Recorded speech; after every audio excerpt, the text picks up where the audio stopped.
आज खास नॉनव्हेज प्रेमींसाठी घेऊन आलेली आहे अंडा भुर्जी। तर स्वागत आहे तुमचं रेसिपी कट्टामध्ये।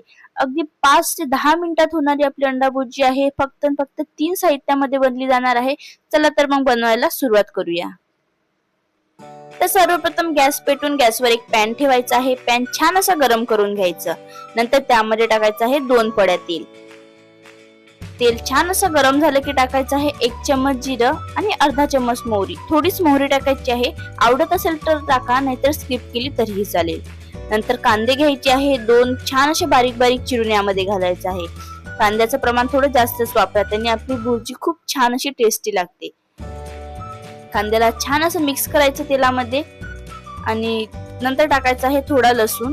एक 5 ते 6 पाकळ्या घ्यायचे आहे, छान बारीक बारीक कट करून यामध्ये घालायचा आहे आणि कांदा छान असा ब्राऊन रंग होईपर्यंत आपल्याला तेलामध्ये परतून घ्यायचा आहे। जेवढा जास्त कांदा आपण होऊ देऊ तेवढी भुर्जीला छान अशी टेस्ट येते, म्हणून तेलामध्ये नेहमीच कांदा हा चांगलाच भाजून घ्यायचा आहे। आता कांद्याला छान असा ब्राऊन रंग आला, त्यामध्ये टाकायची आहे थोडी हळद, काश्मीरी मिरची पावडर टाकली आहे 1 चम्मच आणि चवीनुसार थोडं मीठ। मिठाचं प्रमाण हे थोडंच ठेवायचं आहे, जास्त जर मीठ टाकलं तर आपली भुर्जी खारट होते आणि चवीला सुद्धा बिघडून जाते। आणि ते छान असं मिक्स केल्यानंतर यामध्ये टाकायचे अंडे। अंड्याला कट मारायचे आणि सर्व अंडे यामध्ये घालायचे। अशा प्रकारे एक एक अंड फोडून घालायचं। गॅसची फ्लेम थोडी कमी ठेवायची, जेणेकरून आपला मसाला जळणार नाही, किंवा पूर्ण अंडे फोडून आपण एका भांड्यामध्ये टाकूनही यामध्ये घालू शकतो। बघा, सर्व अंडे आपली फोडून झालेली आहेत। इथे मी 4 अंडे वापरली। छान अशी मसाल्यामध्ये मिक्स करून घ्यायची आहेत। गॅसची फ्लेम हाय टू मीडियम ठेवायची आणि छान असं मिक्स करून घ्यायचं आहे।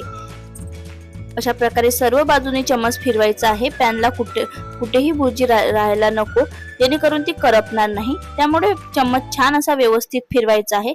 पॅनला लागलेली सर्व भुर्जी चमच्याने काढून घ्यायची आहे। 3 ते 4 मिनिटातच आपली भुर्जी छानशी सुटसुटीत तयार होते, म्हणून सतत चम्मच फिरवत राहायचा। बघा, हळूहळू आपली भुर्जी छान अशी सुटसुटीत होते। आता बरेच जण यामध्ये भरपूर असं काही घालतात, मसाले, टोमॅटो वगैरे, पण त्याने टेस्ट लागतेच।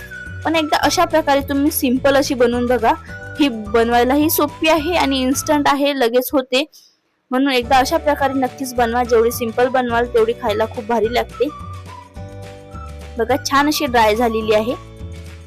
नंतर यामध्ये भरपूर अशी कोथिंबीर घालायची। पुन्हा एकदा छान असं मिक्स करायचं। आता आपली भुर्जी छान अशी बनून तयार झालेली आहे। याला तुम्ही चपाती, भाकर कशाही सोबत सर्व करू शकता। ही खायला एकदम अप्रतिम लागते। बघ, तर कशी वाटली आजची अंडा भुर्जीची रेसिपी? आवडली असेल तर कमेंट मध्ये नक्की सांगा आणि एकदा अशी घरी नक्की करून बघा। जर चॅनलवर नवीन असाल तर सबस्क्राईब करायला विसरू नका। तोपर्यंत पुन्हा भेटूया अशाच एका साध्या, सरळ आणि सोप्या रेसिपी सोबत। तोपर्यंत धन्यवाद।